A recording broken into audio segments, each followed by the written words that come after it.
There's a virus spreading through society right now, and you're probably infected.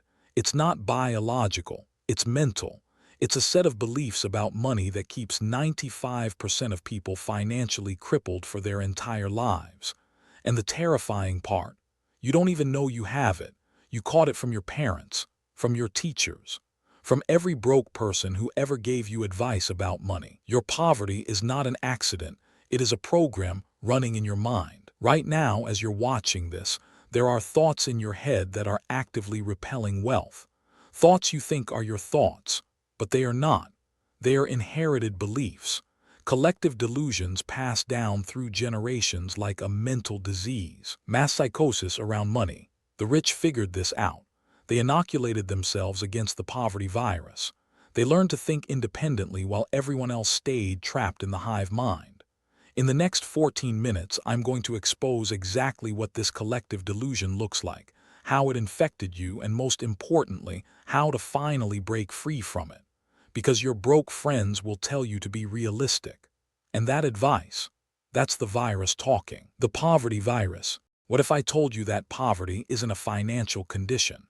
It's a mental infection, a contagious set of beliefs that spreads from person to person like a disease. Think about it. Why do most people who grow up poor stay poor? Why do lottery winners go broke within 5 years? Why do immigrants who arrive with nothing sometimes build empires while people born with every advantage stay mediocre? A man is but the product of his thoughts. What he thinks he becomes. The difference isn't intelligence. It isn't opportunity. It's mental programming. You were raised in a society that taught you specific beliefs about money. Wealth is scarce. Rich people are greedy. Money doesn't grow on trees. Play it safe. Get a stable job. These aren't facts. They are infection. And here's what makes this virus so dangerous. It disguises itself as wisdom, as common sense, as practical thinking. Your entire community reinforces it. Your family repeats it. Your friends validate it. Inherited poverty programming. You think you're thinking for yourself, but you're just a host, spreading the same limiting beliefs that kept your parents broke. But here's where it gets even more disturbing. The scarcity lie. The first mutation of the poverty virus is the scarcity delusion. The belief that wealth is a fixed pie, that if someone else gets a bigger slice, there's less for you. This belief is everywhere. It's in political arguments, in workplace competition, in the jealousy you feel when someone else succeeds. But here's the truth that will shatter this illusion. Wealth is created, not distributed. When Steve Jobs created the iPhone, he didn't take wealth from anyone. He generated new wealth that didn't exist before. Billions of dollars appeared out of innovation. The economy isn't a pie, it's a kitchen. Anyone can bake more. But the poverty virus wants you to believe there's not enough. Because when you believe in scarcity, you compete instead of create. You hoard instead of invest. You resent success instead of studying it. Yep. The wealthy see money as abundant and infinite. If this belief hit close to home, hit like and subscribe to reprogram more of your money blocks. The next one might be the one holding you back the most. The wealthy operate from abundance. They know money flows toward value. They know there's always more to create. Meanwhile, the infected masses fight over crumbs, never realizing they could bake their own bread. And speaking of beliefs about the wealthy, the evil rich myth. Here's the second strain of the poverty virus. The belief that rich people are evil, that wealth corrupts, that money is the root of all evil. You've heard it 1,000 times. In movies, the villain is always the wealthy businessman. In stories, the hero is humble and poor. Your brain has been programmed to associate wealth with moral corruption. And this programming is destroying your financial future. Your subconscious will never let you become what you despise. Think about that. If deep down you believe wealthy people are greedy, selfish, or corrupt, your own mind will sabotage every attempt you make to build wealth. Because your identity won't let you become the villain of your own story. Money is only a tool. It will take you wherever you wish, but it will not replace you as the driver. The truth is that money amplifies who you already are. Generous people become more generous. Selfish people become more selfish. The wealthy people changing the world through philanthropy, innovation, and employment don't make headlines. but the infected masses cling to their moral superiority while staying broke. Hating wealth guarantees poverty. You cannot attract what you resent. But wait, because this next belief is even more insidious. The safety trap. The third mutation of the poverty virus might be the deadliest. The worship of safety. Play it safe. Get a stable job. Don't take risks. This sounds like wisdom. It sounds like protection. But it's actually a prison sentence to mediocrity. Here's what the wealthy understand that the masses don't. In a rapidly changing economy, the riskiest thing you can do is play it safe. Job security is an illusion.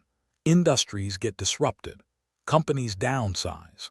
The only real security is your ability to create value. But the poverty virus wants you terrified of risk.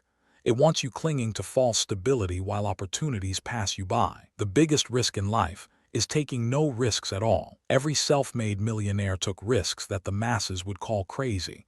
They quit stable jobs. They invested when others hoarded. They started businesses when everyone said they'd fail. The infected see risk as danger. The wealthy see calculated risk as the only path to freedom. Your parents told you to play it safe because they were infected too. They meant well, but they were wrong. And this leads us to something even more disturbing. The rigged game. The system is rigged. The rich get richer. The little guy can never win. This is the fourth strain of the poverty virus, and it's perhaps the most seductive, because there's just enough truth in it to make it believable. Yes, the wealthy have advantages. Yes, there are systemic barriers, but here's what the virus doesn't want you to see. Exceptions. Millions of people have broken through. First-generation millionaires exist in every country. Immigrants with nothing build empires. People born in poverty create generational wealth. The system has cracks, and some people find them while others just complain. Whether you think you can, or you think you can't, you're right. The rigged game narrative is comfortable. It absolves you of responsibility. If the game is unfair, why even try? That's what the virus wants. It wants you passive, compliant, focused on blame instead of strategy. Victims stay broke. The wealthy don't deny that the game has rules. They study those rules obsessively. They find loopholes. They adapt. They refuse to use unfairness as an excuse for inaction. While the masses protest the game, the wealthy are winning it. But this brings us to the source of the infection, the herd mind. How did you get infected? How did these beliefs enter your mind? Through the herd, through the collective, through everyone around you repeating the same limiting beliefs until they became your reality. You think for yourself, but you don't. This is how the poverty virus spreads. Not through logic, through repetition, through social proof. Through the assumption that if everyone believes something, it must be true. Your parents believed it. Your teachers believed it. Your friends believe it. The media reinforces it. Consensus is not evidence of truth. And here's the terrifying part. The more people believe something, the more real it seems, even if it's completely false. This is mass psychosis, a shared delusion that feels like reality because everyone participates in it. The wealthy inoculated themselves by learning to think independently. They questioned inherited beliefs. They studied people who succeeded, not people who complained. They deliberately exposed themselves to different mental programming. Your network determines your net worth for a reason. If everyone around you is broke and bitter, you'll absorb their mental virus. You'll become a carrier, and you'll pass it to your children, unless you break the chain. And speaking of breaking chains, the realistic trap. Be realistic. This might be the most dangerous phrase in the human language. When someone tells you to be realistic, what they are really saying is lower your expectations to match my limitations. Realistic means stay broke. Think about every major innovation in history. The airplane, the internet, space travel. Every single one was called unrealistic before it happened. Every single one was dismissed by the realistic people. The reality is that being realistic means accepting current limitations as permanent. It means projecting today's constraints into tomorrow. It means letting the virus win. The people who are crazy enough to think they can change the world are the ones who do. When your broke friends tell you to be realistic about your business idea, that's the virus speaking through them. When your family says you should be happy with what you have, that's the infection talking. The wealthy are unrealistic by definition. They see possibilities where others see barriers. They believe in futures that don't yet exist. Realistic advice keeps the caterpillar crawling. Unrealistic vision lets it fly. But this leads us to the true antidote, the inoculation. So how do you cure the poverty virus? How do you inoculate yourself against the collective delusion? It starts with awareness. You cannot fight an enemy you don't know exists. Now you know. You know the beliefs that infected you: scarcity thinking, wealth resentment, safety worship, victim mentality, herd conformity, realistic limitations. 1. Identify the infected beliefs. 2. Question their origin. 3. Replace with empowering alternatives. 4. Surround yourself with different programming. 5. Repeat until new beliefs become automatic. The wealthy didn't just stumble into different beliefs. They deliberately reprogrammed themselves. They read different books. They found different mentors. They questioned every inherited assumption about money. Awareness. This is why the rich read differently, why they consume different media, why they surround themselves with other successful people. They're not being elitist. They're protecting their mental immunity. Every person reinforcing poverty beliefs is a potential reinfection. Every person modeling abundance is a booster shot. Guard your mind like your life depends on it, because it does. Your financial future isn't determined by the economy. It's determined by the beliefs running in your subconscious. And now you know how to change them. But there's one more piece to this puzzle: breaking the chain. Here's what makes this so urgent. The poverty virus doesn't just affect you, it spreads to everyone you influence. Your children, your friends, your community. You are either spreading the infection or spreading the cure. Every time you repeat a limiting belief about money, you're infecting someone else. Every time you tell someone to be realistic, you're passing the virus. Every time you resent someone's success, you're reinforcing the delusion. But the reverse is also true. When you model abundance thinking, you become a carrier of the cure. When you pursue wealth without shame, you give others permission to do the same. When you reject the collective delusion, you weaken its hold on everyone around you. Be the change you wish to see in the world. The wealthy understand this responsibility. They don't hide their success. They don't apologize for their abundance, because they know that visible prosperity inspires more prosperity. Break the chain. You have a choice right now. Continue spreading the poverty virus to everyone you love, or inoculate yourself and become part of the cure. The stakes couldn't be higher, and the decision couldn't be more personal. But what comes next changes everything. The awakening. Here's the truth that changes everything. You were never meant to be poor. Poverty isn't your natural state. It was programmed into you by people who were also programmed. The collective delusion isn't reality.